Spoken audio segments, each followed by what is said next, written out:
Hard up for cash and with no better options, Deadpool and his daughter Ellie have decided to target Miles Morales, but is this a fair fight? Or will the wall crawler shock the merc with the mouth with just how far he's come? Well, let's hop into the pages of Miles Morales Spider-Man issue number 30, the second part of the Pools of Blood crossover, and find out what happens next together, shall we? Alrighty then, so picking up directly from where the last Deadpool issue had left off. Wade and Ellie had accidentally shot Miles' clone brother Shift, thinking it was him. Naturally, when Miles ultimately did make the scene, he wasn't willing to talk things out. The two mercenaries had their backs against the wall until they decided they need to take Taskmaster's advice to heart and actually start working as a proper team. That plan worked for about 2 minutes until Miles pulled out his brand new bioelectricity sword, and well, at that point, Deadpool wanted nothing more than to cross swords with him because, hey, it's things like that sell these crossovers, don't you know? It's after that we actually flash back and see what brought Miles to this moment. We see him decompressing with his friend Genki, who he admits he hasn't seen a lot recently, what with the whole trips to Wakanda and being a vampire thing. Miles also thanks Genki for looking after his clone brother Shift, who has admittedly grown by leaps and bounds since pretending to be Miles while he was away.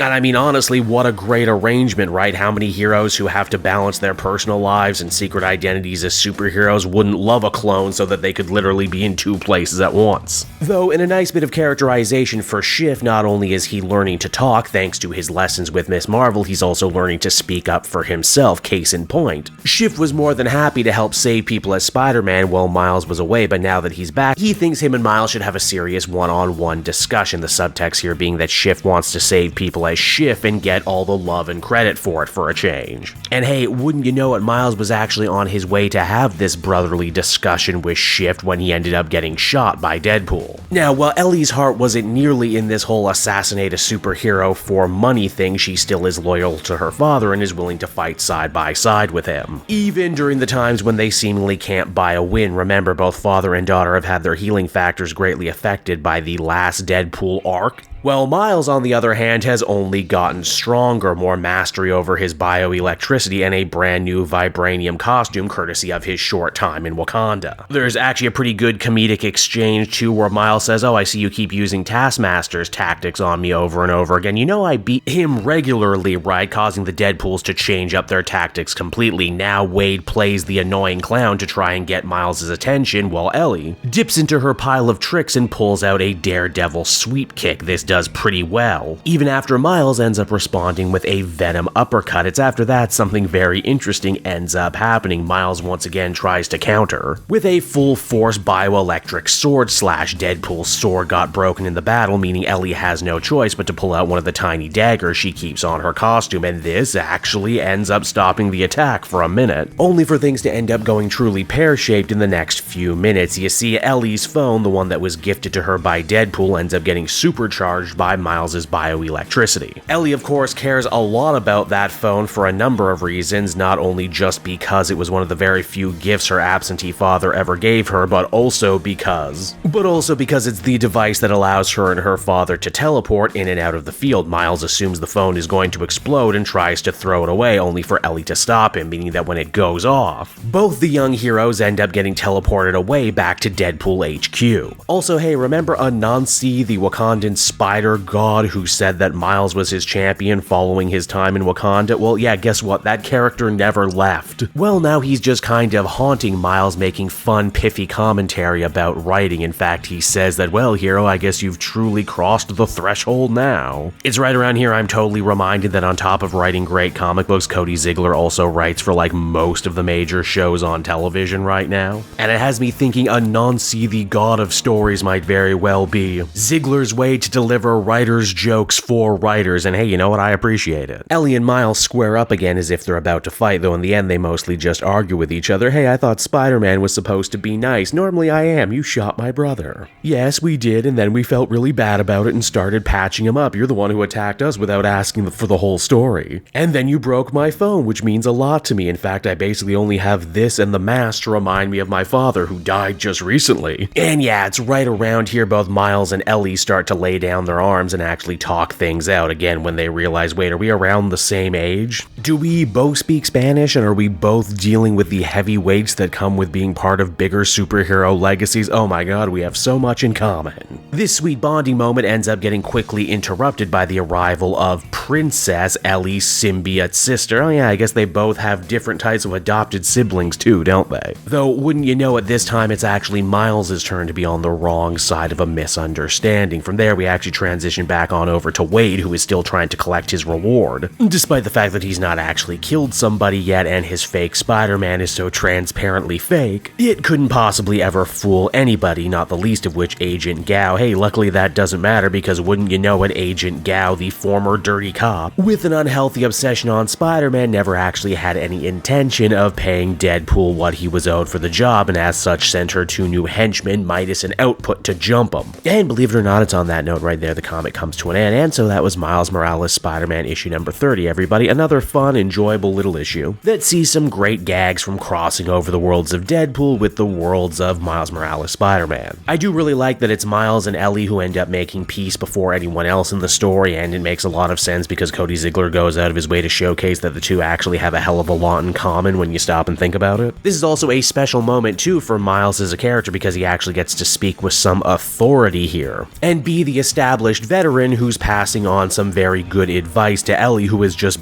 begun her super career. It's also nice too that all the good guys are finally on the same page. Agent Gao has been revealed as the true villain, so hopefully everyone can team up and go fight her. Also, even though this is a crossover, Cody Ziegler is sure not to skimp on actual stuff for people who regularly only read the Miles book. We get to see him reconnect with Genki, we get to see him continue to be haunted by the spirit of Anansi, we even get to see his relationship with his clone brother Shift begin to, well, shift and change. Overall, yeah, I liked this one. I probably liked it more than the first part of Pools of Blood too. I would give this one a much deserved 8 out of 10, and I cannot wait for the next part.